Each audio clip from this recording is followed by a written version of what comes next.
घने जंगल के बीच वह पुराना घर हर सुबह ऐसे जागता था जैसे लकड़ी की दीवारें भी कोई पुराना राज छिपाए बैठी हों।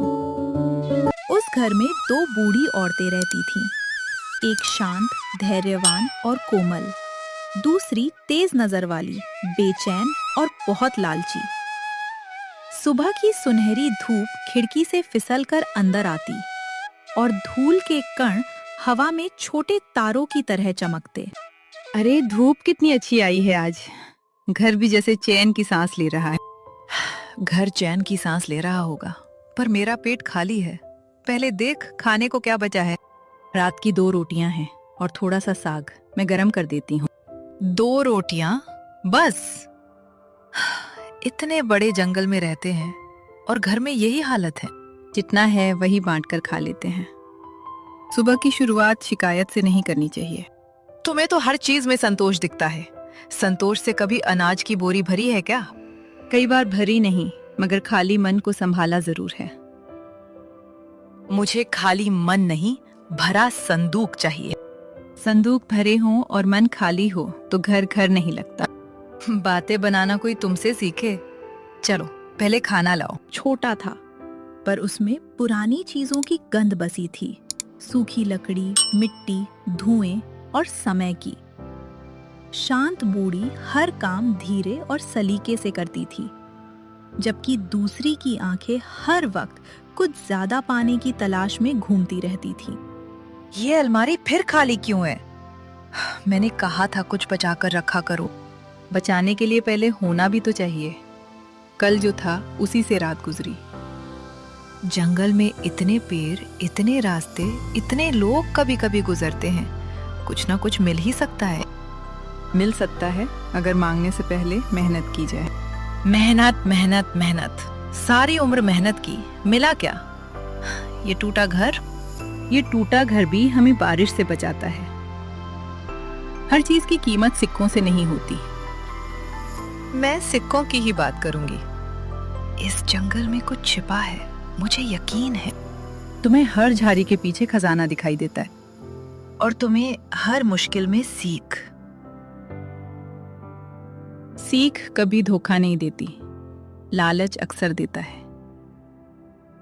देख लेना, एक दिन यही लालच हमें अमीर बनाएगा या किसी मुसीबत के दरवाजे तक ले जाएगा। घर के बाहर जंगल और भी गहरा लगता था। पेड़ों के तनों पर काई जमी थी और पगडंडी ऐसे मुड़ती थी जैसे किसी को भीतर बुला रही हो। उस सुबह हवा में एक अजीब सी ठंडक थी, मानो जंगल खुद कुछ कहने के इंतजार में हो। मैं कुएं से पानी भर लाती हूँ, तुम चाहो तो आंगन के पत्ते समेट दो।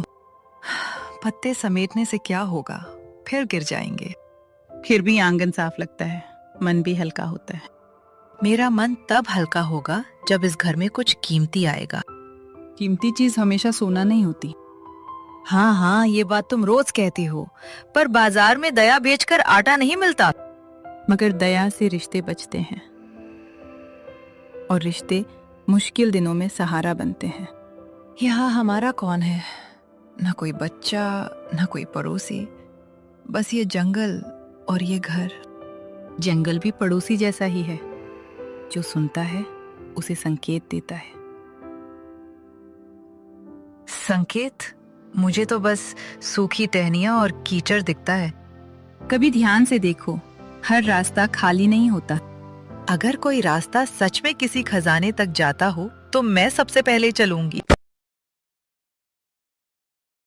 तभी सूखे पत्तों के बीच एक अलग सी आवाज उठी। वो हवा की साधारण सरसराहट जैसी नहीं थी। दोनों ने एक साथ सिर घुमाया। जंगल की तरफ जाने वाली पतली पगडंडी के पास मिट्टी थोड़ी उखड़ी हुई थी, जैसे रात में वहां कुछ भारी चीज घसीटी गई हो। सुना तुमने? वहां कुछ हिला है। हाँ सुना, शायद कोई जानवर होगा। नहीं, ये आवाज अलग थी, जैसे लकड़ी किसी चीज से टकराई हो। जंगल में बहुत आवाजें होती हैं, हर आवाज का पीछा नहीं करना चाहिए। यही तो फर्क है हम दोनों में। तुम रुकती हो, मैं देखती हूँ। और कई बार बिना सोचे आगे बढ़ना ठीक नहीं होता। अगर वहाँ कुछ रखा हो, कोई संदूक, कोई पुरानी गठरी। अगर वहाँ खतरा हो, कोई गड्ढा, कोई जंगली जानवर, तुम हर बात में डर ढूंढ लेती हो। और तुम हर चीज में लाभ, जब तक वो किसी अनर्थ की कीमत पर ना मिले। मैं बस थोड़ा आगे जाकर देखती हूँ।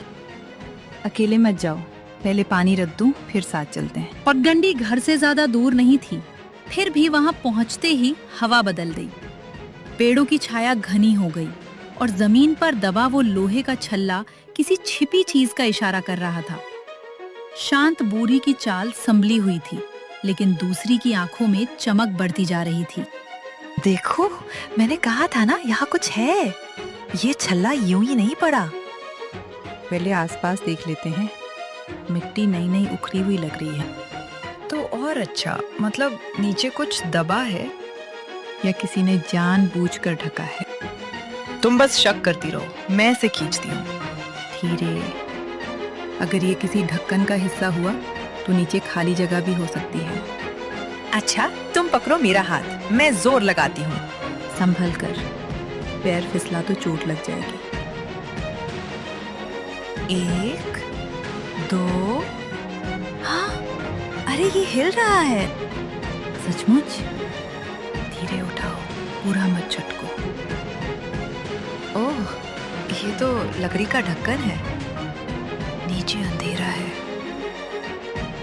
पीछे हटो, पहले कोई डंडी डालकर गहराई देखनी होगी। मुझे नीचे कुछ चमकता दिखा, या शायद मुझे ऐसा लगा। खुला हुआ ढक्कन किसी पुराने तहखाने का मुंह लग रहा था। भीतर से मिट्टी और सीलन की गंध आई और उसके साथ एक ऐसी ठंडी हवा जो सुबह की हवा से अलग थी। उस पल जंगल की चिड़ियां भी जैसे चुप हो गईं। ये जगह मुझे ठीक नहीं लग रही, घर चलो, रस्सी और दिया लेकर आते हैं। अभी क्यों जाएं? अगर कोई और पहले पहुंच गया तो? इस जंगल में सुबह सुबह कौन आएगा? जल्दबाजी मत करो। मुझे इंतजार पसंद नहीं। नीचे कुछ है, मैं महसूस कर रही हूँ। महसूस करना और समझदारी से काम लेना अलग बातें हैं। तुम यहीं रुको, मैं बस एक नजर डालकर आती हूँ। नहीं, बिना रोशनी नीचे जाना खतरनाक है। अरे सुनो, नीचे से कोई चमक फिर दिखी, इस बार साफ। चमक हो या छलावा, हमें तैयारी से जाना चाहिए। अगर वो सोना हुआ तो? अगर वो मुसीबत हुई तो? मुसीबत भी कभी कभी दौलत के कपड़े पहनकर आती है, और दौलत कई बार विनाश का चेहरा छिपा लेती है। तुम घर जाओ अगर चाहो, मैं ये मौका नहीं छोड़ूंगी। मैं तुम्हें अकेला नहीं छोड़ूंगी, लेकिन जो भी करेंगे साथ करेंगे। तभी तहखाने के भीतर से बहुत हल्की पर साफ आवाज आई, जैसे किसी ने लकड़ी पर 3 बार दस्तक दी हो। दोनों बूढ़ी औरतें जड़ हो गई। खुला अंधेरा अब सिर्फ अंधेरा नहीं लग रहा था, और उसी क्षण उन्हें समझ आ गया कि नीचे जो कुछ भी है वो सिर्फ पुरानी चीज नहीं है,